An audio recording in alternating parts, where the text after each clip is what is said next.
92.5 ABC Central Coast. I'm Caroline Perryman at 6 to 12. Coming up in a moment, the news and then the world today. Did you run in the city to surf yesterday? I know a big busload of the Terrigal Trotters went down to Sydney for the event, and so did another local man. We spoke to Greg Eccleston on the show last Monday. Greg courageously revealed his long-term battle with depression and why he was running in the event to raise money for the Black Dog Institute. So how did Greg go? Greg's in the studio. Good to have you with us, Greg. G'day, Caroline. Lovely to be back here again. I'm just going to put your microphone on first. That might help. Good to have you with us, Greg. G'day, Caroline. Lovely to be here again. So first of all, how did you go? Pretty well. Heartbreak Hill gave me a bit of a battle, but I came out the other side and ran the rest of the Brady Bondi.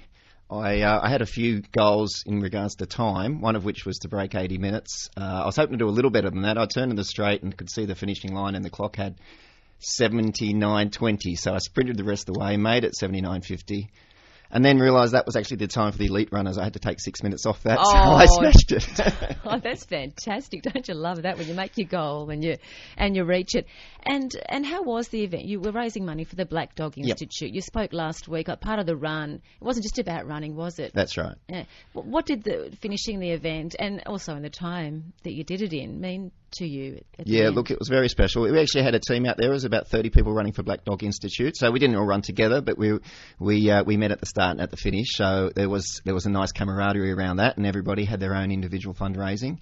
I think jointly so far, donations aren't closed, but I think as a team they've raised over $65,000, which is fantastic because Black Dog Institute is only partially government funded, and they do a lot of very important work.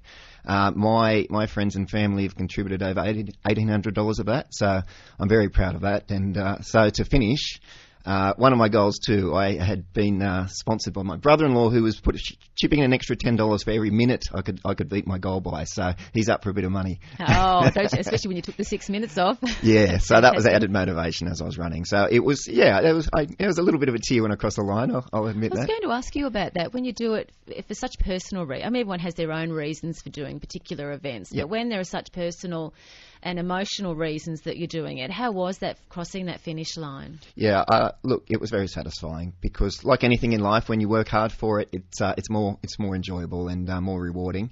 And I had trained pretty hard and campaigned via my Facebook and other social media to try and get people to donate. And was it a release at the end? Yeah, I think so. I mean, when I was here speaking to Scott last week, and I thought about it, as happy as I was to open up, it was confronting for me, I'll admit that, and so I did it for a reason, and yesterday made it feel like it was worthwhile, definitely, yeah.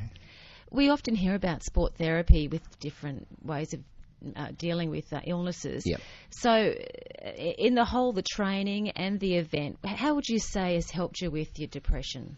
Yeah, look, I did touch on this last week. It gave me a focus, it gave me a goal, something to aim towards. But I think just about any professional will tell you that exercise is such an important part of any therapy, and it's when you allow yourself, I guess, to be a little bit complacent physically, things can definitely get worse. So for me, I used to run as a young lad, and so to be doing it again, I've sort of reconnected with that. And but just physically running is great. Is great, for your body and for your soul and your mind. How do you find it though on those days it's hard to get out of bed? Yeah, well, I guess having the motivation of fundraising for Black Dog, it gave me that extra reason to get out of bed and a couple of times to head off into the rain. That's the hard one when the weather's nice on a day like today, isn't it? Yeah, well, blessed yesterday too in Sydney. It was absolutely perfect. It was just such a beautiful day, and it just felt like everything came together. And there's a really good atmosphere around the city to surf. Obviously, the charity runners have that extra little buzz going, but there was 80,000 people running, and it's just a really nice feel about the entire day, and so for me, raising money for Black Dog Institute and proudly wearing their singlet as I was running, it was very satisfying. Yeah. So where to for now, Greg? You are a local actor. You were in the Dial M for Murder production. That's right. Where to for now with this? Because obviously this is only a part of you, isn't it? Sure. Part of you. Yeah. How do you manage it all now with your work in acting, with your training. What goals are you setting yourself for the future to try and keep managing? Because it's about management, isn't it? Oh yeah, for sure. And I mean, life is about management too. For all of us.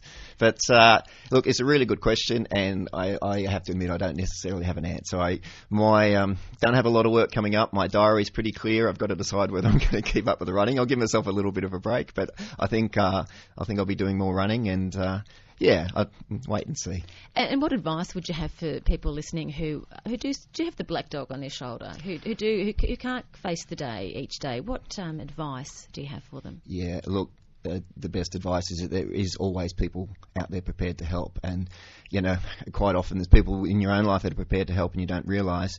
But if you don't feel that you have that, there's definitely organisations that will help. There's always someone there to help, and you'll be surprised, I think, if you reach out, how much people will respond. Definitely. So it's just that first reaching out. That's the hardest thing to do. Yeah, I think so. And look, it's an ongoing thing quite often as well. But definitely, there's plenty of people willing to help, and sometimes people don't know how until you ask. Well done on achieving your goal in the City to Serve. Thank you. I will plug my page again if that's okay. Yeah, plug your page if people want to donate. This fundraising is still open, so the easiest way is just to search on the internet for Black Dog Institute, City to Surf, and my name, which is Greg Eccleston, Eccleston, and you'll find my fundraising page there. Fantastic. Okay, coming up to midday. Thanks for your time, Greg. Thank you. 12 o'clock. From Budgie to Bennsville and from Wyong to Woy Woy, this is 92.5 ABC Central Coast.